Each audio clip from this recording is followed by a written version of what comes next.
Probably be better. All right. So this week, I wanted to talk about the thought of Hannah Arendt. I mean, this comes up for a couple of reasons for me, and it just gives us something, a different perspective to talk about. Part of what inspired me was last week's talk that Katie gave, where she brought a video, and then we discussed different ways to improve our democracy. And all of the ways that we were thinking about and talking about were largely sort of using different kinds of technologies or using different strategies in terms of voting, right, ranked choice or things like that. And I think those are all important features and really interesting parts. But I had been teaching Hannah Arendt in class earlier the week, and I was saying she's got a different angle on this. And she's been a somewhat famous intellectual. I think not everybody knows her name, but many do. And so I thought it just might be worthwhile to talk a little bit about how she thought about politics and democracy and sort of get those ideas out there, and then continue our conversation about how democracy can be improved in the United States and around the world. All right, so to give a little bit of Hannah Arendt's biography, she was born in Germany in 1906. She died in New York in 1975. It's not too hard to put together what those those different locations and those dates were about when you know that when you learn that she was Jewish.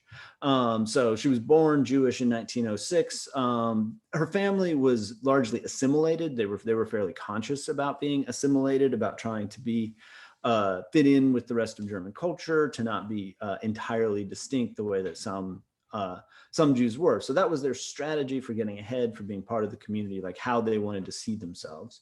So of course, when the Nazis come about and they start, begin the anti-Semitic rhetoric and all of that stuff, she's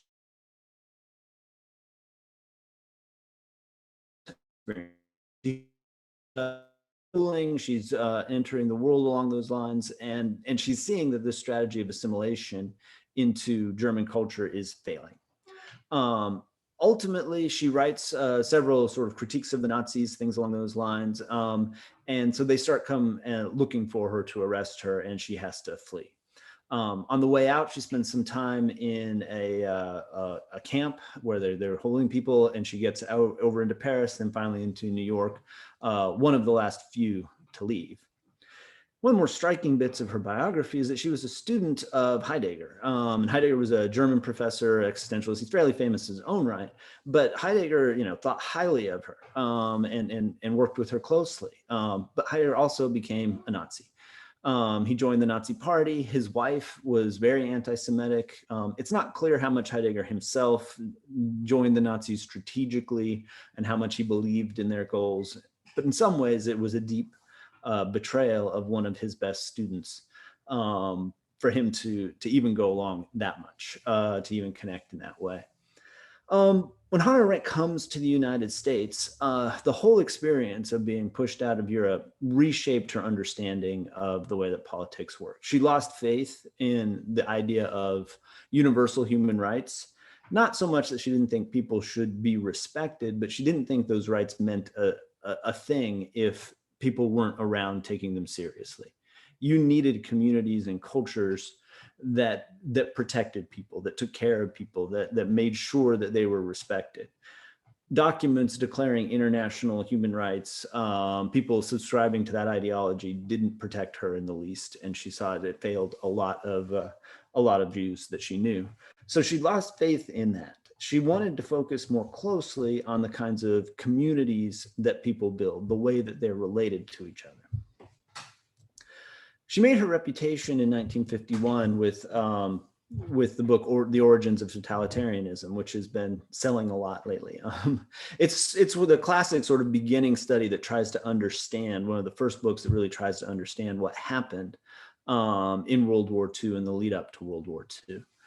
She argues that totalitarianism in there is kind of dumb. That is, one of the things that it does is illuminate space for thinking. And so we'll want to talk a bit more about that when I get into more of her ideas.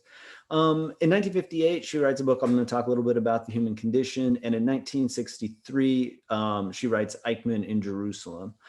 She was sent as a reporter to Jerusalem to see the trial of Eichmann. He was one of the Nazis who sort of coordinated. They often talk about him as the architect of the Holocaust. He coordinated all the trains and all the planning and all that kind of thing to create it. And so when he was captured and taken back to Israel for trial, she went as a reporter to listen and report on that. Okay. In terms of her career, she was the first woman appointed to be full professor at Princeton, but she was never tenured anywhere, never wanted to be. She transferred from school to school all around the Northeast, to just visit different places, to stay in different places, and because she never wanted to be beholden to any kind of institution. And the last thing I want to say in terms of intellectuals, if you see her, every picture you will see of Hannah Arendt, she has a cigarette in hand. One of the experiences that she comments on in coming to the United States was that she was no longer allowed to smoke indoors, and she hated that. It was just offensive to her sense of how things should be, to bump into this different culture. So in some ways, out of a different era. Jason was pointing out that she published in the New Yorker, Eichmanns in Jerusalem. Yeah. So there was a report out on that. And that's what I want to start with, because if anybody has heard of anything, it's probably that. In her report on Eichmann in Jerusalem, she coins the phrase, the banality of evil, because that was her take on Eichmann. Now, we've got to be careful with it. When she says that, so many people got upset with her, particularly within the Jewish community, because it felt like she was downplaying the Holocaust and downplaying how terrible it was. So she was really at pains to indicate, like, what was done in the Holocaust was terrible. But the people who did it, she thinks, were fairly banal. That they were not these evil super monsters, that they were ordinary human beings. And that what they really lacked, what she saw in Eichmann as his failings, was that they did not. Okay. So what does that mean? Well, she said Eichmann communicated throughout the entire trial just by cliches, just by saying the same sort of formulas over and over again. When asked difficult or challenging questions, when expected to sort of at least see what was going on from someone else's perspective, he seemed totally unable to do it. He wasn't able to have what Hannah Arendt calls a two-in-one conversation. That is, within yourself, you're able to separate yourself a little bit, to look at yourself from another angle, from another perspective, and have a conversation, have a discussion, have this coming together of two different points of view. Eichmann was just following orders. He was just doing his job. Again, not because like he lacked some trait that wouldn't let him do it. He just didn't think. He wouldn't think. And so she sees that flowing through totalitarianism, that part of what it's about is not being able to take other people's perspectives. Part of what it's about is this rise of systems taking off within the world. They're becoming more and more important. So that people just have this little job within a system and they just do their job and they execute the part they're supposed to do. They check boxes, right, as they file things back and forth. She credits Kafka with some of this, right? And the fellow that's becoming a cockroach, right, as he's living through this sort of bureaucracy. She thinks that we deal with each other in that mode more and more than we had in previous generations. So we're dealing with each other through systems. People in boxes, they're coming to us as customers with something to do with, or we're coming to them as clients or something along those lines, right? And each person doesn't have room for thought. That is, they don't have room to discuss it and see it from another point of view and think about what's valuable and what's important. They just have a job to do. And so they execute their job and then they go home. Well, that creates the possibility of the kind of evil that we see in the Holocaust. Because on Arendt's analysis, it's not an evil that's driven by sort of passionate hate or grand ideology. It's an evil that was so massive on the scale because it was so well coordinated by people who were just doing their jobs. It was simply using and disposing of people as the system needed to, and not in a way like previous genocides or previous acts of violence, driven again by that sort of interpersonal hostility, that deeper understanding and so on. So it's still evil. It's a massive evil. It's a modern kind of evil that she thinks is spreading. that is somewhat different than previous evils that we'd encountered. Okay. Now, as I said, she came in for a lot of criticism because it, sort of downplayed the monstrosity of the Nazis by calling them banal. She really didn't mean to be giving them credit. In fact, what she meant to do is take away one of the things the Nazis were trying to do. After all, they did try to play themselves up as sort of supermen of a particular sort, right? That they are the ones who matter, that they're, sort of changing the world and world historical importance and all that kind of thing. And she wanted to take that away from them in the analysis. But because she gets a lot of that criticism, she spends a lot of time in The Human Condition and some of her other books trying to explain more carefully what she means. So The Human Condition lays out systematically three different spheres of human life, three different sort of ways that we interact with each other, three different areas that we engage with each other in. The first one is called labor.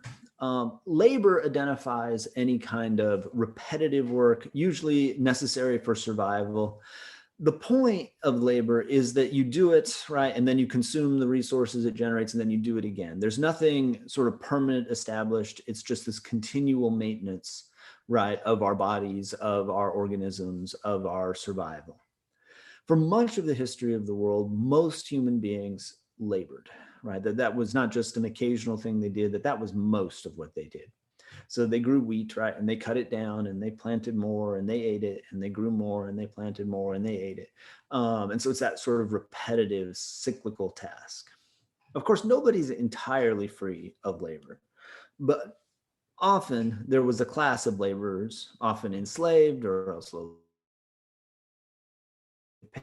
much tinier people who were free from that labor. They lived off the other labor of the other people. They labored very little themselves so that they could do other kinds of activities. Like I said, nobody's free of labor. You at least have to, brush your own teeth and a few things like that, but you can minimize it. Okay, so the next category she describes is work. Now, oftentimes these days we use work and labor similarly. So what she has in mind here is any kind of activity that's designed to produce something lasting and permanent and sort of recognized in that way.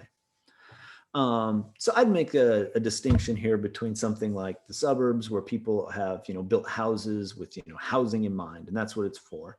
And so it's very efficient and it's, designed to hold people, and that's about it. Whereas work might flow into more along the lines of architecture, right? Trying to design a building that generates an amazing experience for people, something that's going to last and be a landmark, something that expresses a certain amount of sort of individuality and ideas. There starts to be some thinking here, where with labor, it's often the kind of task that makes thinking difficult, that crushes it. All right, so artists are often going to fit into this category, right? They're building sculptures, they're creating works, right, of different kinds. So this is why it would be work. The last category is a little harder to get a handle on, but ultimately she thinks is the pinnacle of what human existence should be about, and that's action. Okay, so what does she mean by action here? It's not labor and it's not work. It's what happens when we come together to deliberate about how to live. That is, we come together to discuss and debate and consider. And she thinks in those kinds of forums, in those kinds of political spaces, are where we show who we are, where we sort of come out in public, right, and we present ourselves. She has in mind, of course, sort of the ancient Greek democracies and the Roman republics and things like this, where people would come together, right? Not most people, very tiny number of people, right, would come together to discuss, how the republic should continue, and they would give great speeches, right, to each other, and they would politic with each other about how to handle it. They would make references to previous people and things that they've done. So in those spaces, right, we get to show our ability to have compassion or not, right, to forgive and be just, to be merciful, to do all of these different kinds of things. But it's all very ephemeral in another way. It's not designed to produce a product, So it's different, right, than management. If you come in with management, right, you're trying to produce a product. You're trying to get it out the door, right, as quickly and as efficiently as possible. Action is about how we are all related to each other, how we are living with each other, and not necessarily aimed at producing another result. So there can be fine actions, right, and great deliberations about those actions, a wonderful discussion that doesn't, in the end, right, yield any particular result. That, she thinks, is sort of the distinctly human activity. She's drawing on Aristotle here, but that, she thinks, is the distinctly human activity. And that's the kind of thing that she thinks totalitarianism is designed to destroy. What Eichmann lacked, right, was any ability to participate in this kind of action. He had taken his job, right, and made it into a kind of labor. And so he was really, for all of his power and all of his position, just a laborer, just doing over and over again. But instead of wheat, right, he was cutting down Jews. But it didn't make any difference, right? It's the same activity. And he doesn't see any difference there. That's the banality of evil, right? That's how evil becomes banal. It crushes this ability for us to interact with each other. It also shows a different vision of what democracy is about. Because democracy here wouldn't merely be about voting. Voting is almost a private activity, right? You go in by yourself, right? You're concealed, you vote. You never have to justify that vote. You never have to explain that vote. You never required to think about other people in any serious way when you make that vote. I mean, you could, but it's all very private in the way that it works. We don't end up having a public space where we can debate and deliberate change. So Hannah Arendt, goes through the Cold War. She's politically kind of in an awkward position because she is opposed on one hand to Stalinism, which is what is with the Soviet Union on that side, that she sees that as another form of totalitarianism. It doesn't give people these spaces for action, right, to discuss and debate and engage in that way. But on the other hand, the capitalism that she sees in the Americas and all these other areas, she doesn't, that emphasizes the value of labor and reduces almost all of our interactions to just sort of different kinds of labor of one sort or another. They don't have us coming together to debate and deliberate and engage. So she wasn't squarely sort of on either side of the Cold War. Which, made her enemies on both sides of those divides. Right? There were people that were quite critical on both sides of those divides. She was a big supporter of the civil rights movement in some ways and not in others. So she loved the idea of people coming together, debating, deliberating, trying to change the way our society was related. She thought those kinds of moments, particularly when they were sort of outside of the institutions and building those institutions, were really moments of human excellence. She really did not like the emphasis on school integration and using children to push it forward. She wanted to see education as a very different kind of activity than this kind of action. It's hierarchical. Children are not yet sort of in the world. They haven't come out, as it were, and become full participants. And so when the battles were in those territories, she was a bit more suspicious, didn't approve of that tactic. I mean, we can discuss that tactic and how it works, but I think it does highlight, what she saw most important in politics, again, was not the result, but the action, right? The debate, the discussion, that kind of interaction. Now, one thing that, she didn't live long enough to see was the internet. And I think it was interesting because when the internet first comes up, a lot of the defense of some of these things was around, or a lot of the hope and the excitement around the internet was often centered around this kind of action. That is to say, people will get on the internet and be able to discuss and debate for themselves without anybody moderating or mediating or getting in between, right? We would suddenly have an actually global space where everybody could practically deliberate. Like, the internet could create a level of democracy that was before absolutely impossible. So some of the justifications for electing representatives rather than doing it ourselves was just that everybody couldn't have the time. We can get 100 senators together. How on earth are we going to get everybody together to deliberate? Well, now the internet comes along and suddenly it's possible, right? Maybe we really could. I think you can hear this in Mark Zuckerberg sometimes when he wants to talk about what he thinks Facebook has done, and many of these other folks who are advocating for social media. But I think we can also see that that dream failed. Maybe we'll get back to it and maybe we can be saved. But on the whole, we're nowhere near as sort of excited about what social media can do for democracy these days. If anything, the discussion is about how damaging it is. But it highlights how fragile these political spaces are. We need to have spaces where there are certain norms of speech, right? Where we're talking to each other, offering reasons, being sincere about what you're saying and not just trying to manipulate people or frame people, frame the issue in one way or another so people can't think about it. We need those kinds of spaces. If we eliminate those, we can't be fully human. We need to learn the virtues of collective action, of learning to be with others. That is learning to see things from their point of view, learning when to compromise and when not to, learning how to express ourselves, when to express ourselves, what to say when. All of these kinds of things are really important. It's not merely a matter of technology. It's also a matter of our education, of learning to be a Democrat, of learning to be the kind of human being who knows how to live, right, in a democratic system.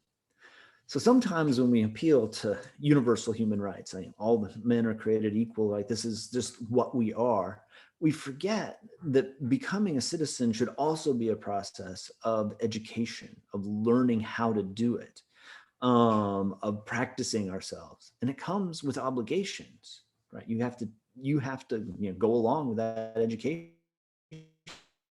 You have to learn how to do it, therefore, restrain yourself and not use any means you possibly can to win the day. So it gives us another vision, I think, of what democracy might be about. Right? Democracy is about confronting each other and dealing with each other as equals, which is going to mean talking to each other in these political spaces and not just manipulating, using, or laboring together. So anyway, those are sort of the thoughts that Hannah Arendt spun off for me. I look forward to the discussion. We can talk about different ways we might think about democracy and other places we might see it. As soon as I stop the recording. There it is.